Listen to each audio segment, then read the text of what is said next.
La taxonomía es la rama de la biología que se encarga de identificar, nombrar y clasificar a los seres vivos. El sistema de clasificación jerárquico se encarga de agrupar a la taxonomía, a las especies, en dos grupos, como son en taxones y en categorías. El primer taxón es la especie. Varias especies se agrupan en géneros. Los géneros se reúnen en familias. Las familias se agrupan en los que son los órdenes. Los órdenes en clases, las clases en divisiones si estamos hablando de plantas u hongos, o filos si se trata de animales. Lo que son las divisiones se agrupan en reinos.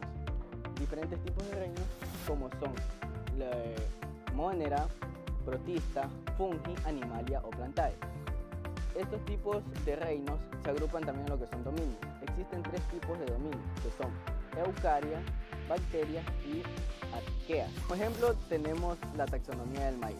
Como se dice que es el dominio, que es Eucaria, el reino Plantae, la división Magnolophyta, la clase Lilioxida, el orden Poaceae, la familia Poales, el género Sea y la especie maíz. Aristóteles había clasificado a las especies en dos categorías que serían Animalia y Plantae. A los animales se los clasificó en dos subdivisiones que serían los animales que tienen sangre, que estos serían los animales, por así decirlo, los perros y los gatos, y los animales que no tienen sangre se los clasificó como a los moluscos, o también pueden ser a los que no tienen un esqueleto en sí, solo insectos. Y a las plantas se las clasificó solamente por ser plantas, básicamente. Gracias. En el siglo XVII, el británico Carlos Linneo publicó el libro de Sistema Binomial, en la que se establecen las principales reglas taxonómicas. Carlos Linneo por primera vez utilizó de forma coherente la nomenclatura binomial, conocida también como nombre científico.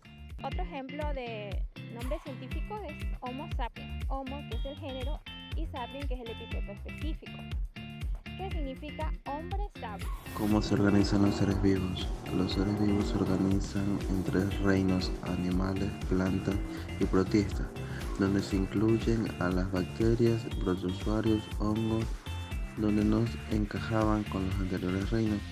Después de eso se clasificó en 5 reinos, los cuales son Monera, Protista, Fungi, Animalia y Plantae. Para esta división se basaron en 3 criterios: nivel de organización celular, forma de obtención de alimentos e interacción en los ecosistemas. Sistemas de clasificación. ¿Qué son los sistemas de clasificación? Son formas de ordenamiento que se aplican para categorizar a los seres vivos, es decir, son procedimientos que facilitan la agrupación de los elementos de información de acuerdo a atributos o propiedades comunes entre especies. El reino Monera es un reino de la antigua clasificación biológica de los seres vivos, en algunos sistemas que agrupa a los organismos procariotas, siendo seres unicelulares formados por células procariotas llamadas así porque no tienen un núcleo definido. Reino protista. El reino protista incluye organismos procariotas, son en su mayoría unicelulares o multicelulares, por ejemplo las algas. El reino fungi. El reino fungi se utiliza para designar al reino de los hongos, que contiene las levaduras, los mojos y las setas. Reino plantae o reino vegetal. Agrupa seres vivos en su mayoría parte fotosintética, que obtienen la energía utilizando la luz del sol, ya que son captadas a través de la clorofila. Reino animal. Es el más evolucionado y se divide en 2 grandes grupos, vertebrados e invertebrados. Son los animales pluricelulares eucariotas de la alimentación heterótrofa. Gracias.